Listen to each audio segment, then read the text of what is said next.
રાજ્યમંત્રી હર્ષ સંઘવીએ બેઠક બોલાવી છે। ઉચ્ચ પોલીસ અધિકારીઓને હર્ષ સંઘવીનું તેડું। હર્ષ સંઘવીએ ત્રણેય અધિકારીઓને ટકોર કરી। ડીજીપી વિકાસ સહાય, એડીજીપી રાજકુમાર પાંડિયન, ડીઆઈજી નિર્લિપ્ત રાય બેઠકમાં રહ્યા હાજર। બેઠકમાં ત્રણેય અધિકારીઓને ટકોર કરાઈ।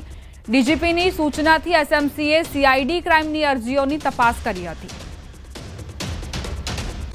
હાઈકોર્ટને બોમ્બથી ઉડાવી દેવાની ધમકી મળી છે। ईमेल કરીને બોમ્બથી ઉડાવી દેવાની ધમકી આપવામાં આવી। હાઈકોર્ટના રજિસ્ટ્રારના મેલ આઈડી પર મેલ આવ્યો। આજે સવારે ईमेल આવતા પોલીસ તપાસ તેજ। Sola police, BDDS squad high court પહોંચી સમગ્ર હાઈકોર્ટ પરિસર ખાલી કરાવવામાં આવ્યું છે।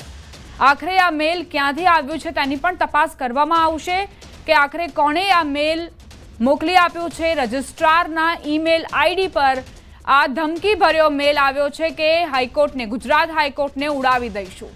આખરે કેમ આ પ્રકારની ધમકી આપવામાં આવી તે સૌથી મોટો તપાસનો વિષય। અત્યારે ગુજરાત હાઈકોર્ટનું પરિસર ખાલી કરાવવામાં આવ્યું છે। એક પણ વ્યક્તિ ત્યાં હાજર નથી। સોલા પોલીસની ટીમ ત્યાં તપાસ કરી રહી છે। બીડીડીએસ સ્ક્વોડની પણ મદદ લેવામાં આવી છે।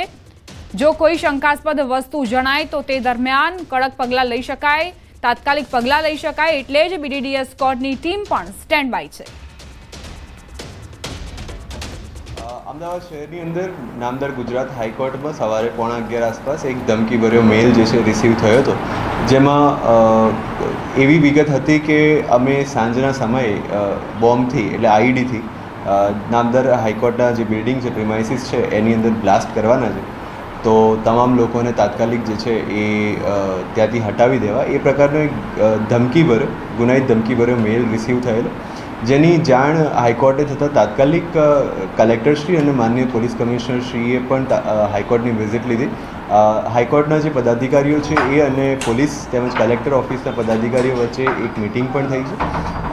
આ જે મેલ છે એને ધ્યાનમાં રાખી અને લોકોની સેફટી સલામતી માટે પ્રિકોશનના ભાગરૂપે મિનિમમ ડિસ્ટ્રપ્શન સાથે હાઈકોર્ટનું જે ફંક્શનિંગ છે લંચ અવર્સ પછી અત્યારે મુલતવી રાખવામાં આવ્યું છે। અને પોલીસ દ્વારા અમદાવાદ શહેરની 3 બીડીડીએસની ટીમ અને અમદાવાદ ગાંધીનગર સ્ટેટ કંટ્રોલ તરફથી ફાળવાયેલી બીજી 3 એટલે કુલ 6 બીડીડીએસની ટીમ અને સ્થાનિક પોલીસ દ્વારા સઘન ચેકિંગ, એન્ટી સબોટાજ ઓપરેશન્સ જે છે હાથ ધરવામાં આવ્યા છે।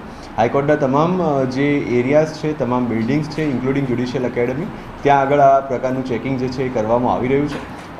અત્યાર સુધીમાં કશું જ એવું જણાયેલ નથી, છતાં પણ તકેદારીના ભાગરૂપે આ એક્સરસાઇઝ જે છે હાથ ધરવામાં આવી। ગુજરાત હાઈકોર્ટને બોમ્બથી ઉડાવી દેવાની ધમકી મળી છે અને પોલીસે આ સમગ્ર મામલાને ગંભીરતાથી લીધો છે। અને હાલ આપ જે જોઈ શકો છો કે જે હાઈકોર્ટનું કેમ્પસ જે છે તેને ખાલી કરાવવામાં આવી રહ્યું છે। જે પણ એડવોકેટ્સ હોય કે જે અરજદારો હોય, જે એડવોકેટ્સ પોતાના વ્હીકલ લઈને હાઈકોર્ટમાં પ્રવેશ્યા હતા, તેઓને પોતાના વ્હીકલ સાથે બહાર કાઢવામાં આવી રહ્યા છે, જેથી કરીને જે બીડીડીએસની ટીમ જે છે તે હાઈકોર્ટ પરિસરમાં છે, સાથે સાથે ડોગ સ્ક્વોડની ટીમ જે છે તે હાઈકોર્ટ પરિસરમાં છે, ફાયર બ્રિગેડની ટીમ પણ અહીંયા મોજૂદ છે। ત્યારે એ તમામ લોકો જે છે તે સરળતાથી પોતાના કામ કરી શકે અને તપાસ કરી શકે, તેને લઈને હાલ હાઈકોર્ટ પરિસર જે છે તે ખાલી કરાવવામાં આવી રહ્યું છે અને પોલીસ પણ જે છે તે સમગ્ર મામલે સતર્કતા દાખવી રહ્યું છે।